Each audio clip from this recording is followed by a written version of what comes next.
Good morning mga ka-jammings! Welcome to our second day here in Thailand. So, ngayong araw, papunta kami ng Pattaya. So, nakasalamin ako kasi medyo malaki pa yung eye bags ko. So, makikita nyo, medyo makalat lang yung konti yung aming bed. But ito yung aming hotel here.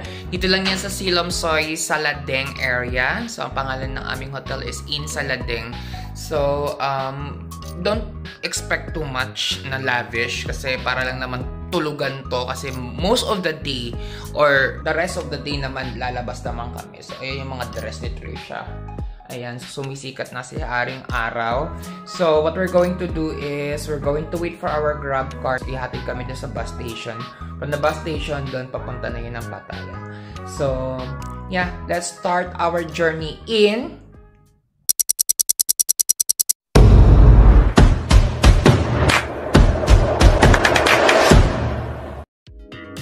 At ito nga, sinundo na nga kami ng aming grab car. So, papunta nga kami dito sa bus station papuntang Pattaya. So, maaga yan. Mga alas 7 ata kami na umaga niyan umalis. Dito yan sa Bangkok. So, that is 8 o'clock in the morning naman sa Manila time. So, ayan, nakita nyo, medyo naabutan na rin kami ng medyo traffic. Pero smooth naman yung pagdating namin sa stations. So, ayan naman nakikita nyo. Para lang din kaming nasa Manila ang setup nitong Bangkok, Thailand. So, driving lang kami papunta dun sa area. Then, maghihintay lang kami ng mas maagang departure ng bus or either ng van papuntang Pattaya. Time estimated niyan from city of Bangkok ay mga 2 hours. So, tignan natin kung ano yung masasakyan natin ngayong umaga. So, ayan. Nandito kami sa bus station. So, bumili na kami ng ticket. Pero sasakyan namin instead the bus. Nandito kami sa van. Andiyan si Trisha. Aalis to ng 7:30, sabi. So, tingnan natin kung gaano kabilis yung biyahe. Early morning. So, Gatorade muna kasi nga hindi maganda yung tiyan ko kagabi. Gising ako ng gising. So, ayan. Ang daming van, minibus, paiba-iba yan ng lugar. Chonburi, papunta ng Pattaya, Jomtien. Umalis na nga kami sa Bangkok at ayan, dalawa lang kaming Trisha nung una sa van. So nakarating na nga tayo sa Sanctuary of Fruit. Meron kaming ticket. So tingnan natin kung ano ang i-offer dito. Dito nga pala sinut yung entrance o yung opening ng Miss Universe 2000. Diba? 19 ba si Catherine? 20. 19 ata. Uy, alam niya nanalo si Catherine. So, dito sinut yung opening video or introduction ng Miss Universe dito sa Thailand noong nanalo si Catriona Gray noong 2018. So, tignan natin kung anong offer nila. For now, makita nyo may ranchong maliit. Yung mga kabayo. Okay? Let's do this! Hi, good morning everyone. So right now is our time for English certificate inside at 10:40. Okay, literally at So bago nga kami bumaba mula sa aming kinatatayuan ngayon ay meron munang small introduction ng aming tour guide dito sa Sanctuary of Truth. Ito ang aming first stop dito ngayon sa Pattaya. So nagkuha muna kami ng mga pictures at mga video tulad nito bago kami bumaba doon sa location ng aming pupuntahan. So required dito pag bumaba, ayan nakikita nyo meron kaming hard hat for safety reason. Dahil doon sa loob nung museum or nung temple is may mga ginagawa pang construction, actually ongoing siya. So nakita nyo naman lahat ng tourist na kasuot ng hard hat. Napakaganda ng weather ng araw na ito at talagang blessed kami na hindi umuulan ng araw ito para makita namin yung magandang view at magandang experience ngayong araw na ito. So luckily yung aming tour guide also is in English, so hindi kami nahirapan na intindihan yung mga papasukin naming mga area dito sa loob ng sanctuary. So pinapakita dyan kung paano ginagawa yung mga design.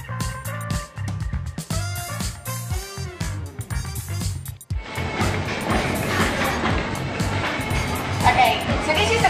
compartment here where the wooden artists do their job patiently. So it might be a little dusty and noisy, but I'm sure that it's quite hard to see the real traditional Thai process like this. It will take for them about 3 weeks to 1 month to finish one artwork of this. It depends on the sizes and the measure of the wood. After they are done here, they are going to bring inside the museum, and it will take another 2 weeks to connect together. So this museum is already 42 years old, but still ongoing construction because of how you do the artworks manually, just using chisel and hammer every artwork.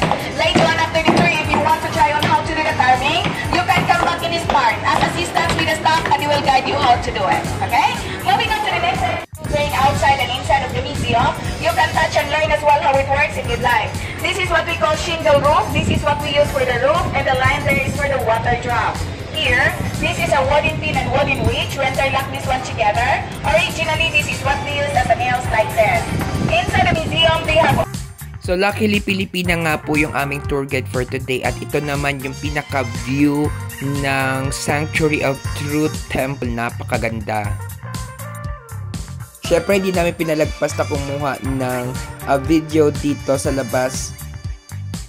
At ito na nga yung pinaka-view niya sa loob ng temple. So makikita niyo yung mga carvings. Napakaganda, sophisticated, napakagandang lugar. So dito ko rin sinut nga pala yung ibang part ng aking tour video dito sa Pattaya. So ito nga ang isa sa mga walk na ginawa ko sa loob ng museum. So makikita nyo naman yan sa aking YouTube video about sa aking tour video dito sa loob ng sanctuary.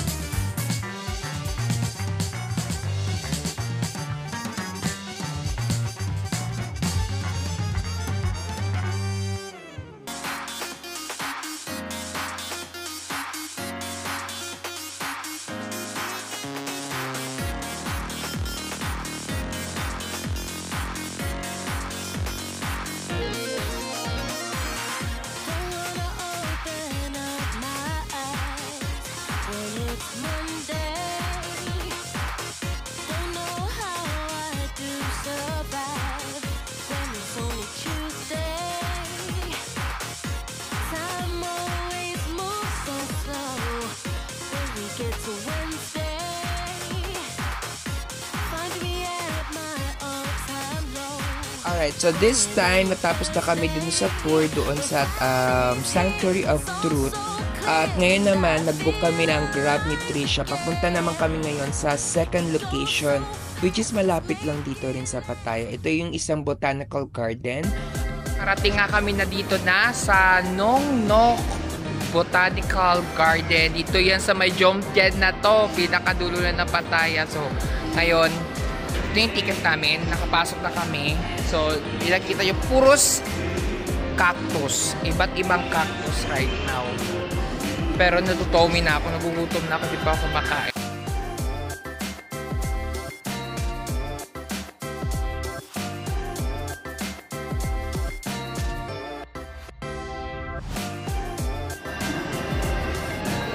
So ayan, pwede kayong bumili ng saging, papakain nyo sila para sa elephant for 50 baht.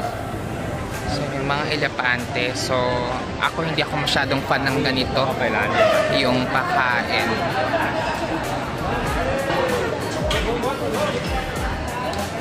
Huwag kayong mag-alala, hindi naman puros cactus ang makikita nyo dito. For now, pinapakita ko lang sa inyo ang entrance ng Nong Nok Botanical Garden.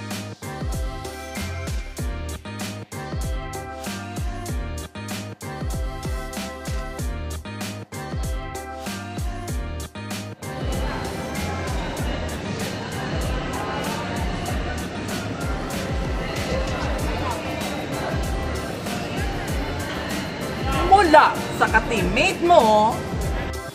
So, isa siyang, ito yung park. Doon sa labas, medyo mainit. Oo, alam namin, mainit. So, ayan, nandito kami sa Sky Garden with GL Trisha. Nakikita nyo naman sa baba, may mga tao din doon. So, ito yung isa sa mga attraction sa loob ng Nok, ewan ko na ba?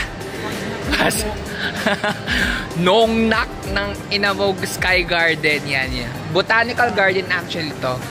So Sa iba't ibang section nitong botanical garden, makikita niyo iba't ibang halaman. So ito nakikita niyo naman yung mga hanging plants dito sa loob ng botanical garden.